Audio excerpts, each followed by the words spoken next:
So many of the times parents fail handling the children. So how do you build a rapport with your clients, ma'am? Like Parents. especially the children. Okay. See, I won't agree with you when you say parents fail in the bringing up children. I think the whole parenting itself has become an art now. Okay. Because you have to learn to parent. I think our parents, if I go back to my own parent, my mother, I don't think, maybe with little bit of exposure, but I don't think anybody taught her what was parenting. She didn't have any session on effective parenting. Okay. Even we, for that matter, we were not exposed so much. Yes. Little bit, by that time it had come. Maybe we read articles. Yes. But now that itself is becoming one of the important modules for us. On matter of fact, every month I think at least 2 or 3 programs in schools I'm conducting on something of parenting. Yeah. Okay. So I won't say it is, they don't know how to parent, but I'm saying there are so many factors that are making it difficult. So many factors. Yeah. Their socialization, the exposure to social media, all that is making it difficult for them. So they have to learn ways of changing their behavior, their attitude, and their way of communication to the children. Okay, so that is one part. The question that you asked is, how do I build rapport with the children?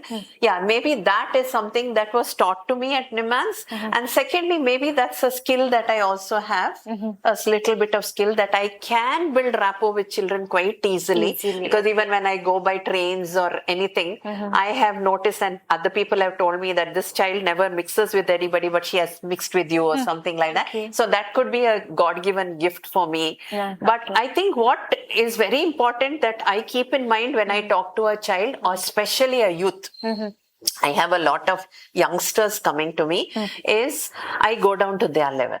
Okay. Like if it's a child, I am there next to the child. I don't sit across the child and talk. I'm there next to the child. Okay. I play with the child. Yeah. And I don't ask them anything about their problem. Because the moment you start talking about the problem, they become on guard. So I don't talk. I talk to them everything. So that's why you will see me talking about football. You'll see me talking about cricket. You'll see me talking about, I always tell in this parents meeting, maybe the stupidest serials that are there, because that is how I build my rapport with the children. Then slowly, then I ask them what they want from me. So I deal with that first, and then I get involved in whatever the reason or the objective that they have come according to the parent. Okay. From the parents, what I do is, because it's also very important when I don't deal with only children. I use the triangular method. Okay. I deal with the child, I deal with the parent, I deal with the teacher. Okay. I use the triangular method, because if you can't use the triangular method, you can't succeed. Okay. Only strengthening the child is not enough. So immediately I go back to the parent, and the first thing that I do with the parents is I tell them that it's normal to have such problems, and they have done their parenting well. Okay. So that gives them a lot of assurance, because I think they are expecting us to say, you have done wrong. So none of us like it when we are told we are doing something wrong. No? So that is how that is, there a rapport is built. Then I ask them what are the nice things that they have done. I ask them for the good experiences that they have had with the child. So I think that builds the, ground for anything that I say to be taken by them. Okay. That is one. Then usually when I go to a school, I take the permission of the parent or the child. I tell both of them. That is called as a consent that I take. Sometimes I take even written consent I take, saying that I'm allowed to go. And there also, when I go, I never find fault with the teachers, because teachers already know the present teaching, system is not like before.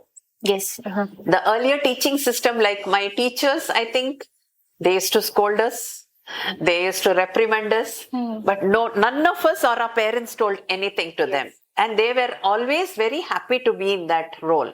But now the present system, I'm seeing, they are also apprehensive, because they don't know what to do, what not to do. Yeah. That is one. And they are also on their guard, because there's so much of, or issues that are coming up. Yeah. So the first thing I go and tell them that I'm taking their help. Mm-hmm. I don't tell them that I've come to find fault with them. Yeah. I don't tell them that I've come to tell them something. I say I take their help. So that helps me. Okay. When I say that I've come to take help, they are ready to give me information. Then slowly we start talking about what can be done. Okay. So that's how I start my sessions with the teachers, saying that, what do you think that this child needs? Then first, initially, there'll be a lot of ventilation. This boy did like this girl did like this. I listen to that. I allow them. Then I ask them, what are the nice things about the boy or the girl? Then they start finding out that it's not only the bad things, there are nice things also. Okay. Then slowly the ground for correction starts opening up for me. Okay.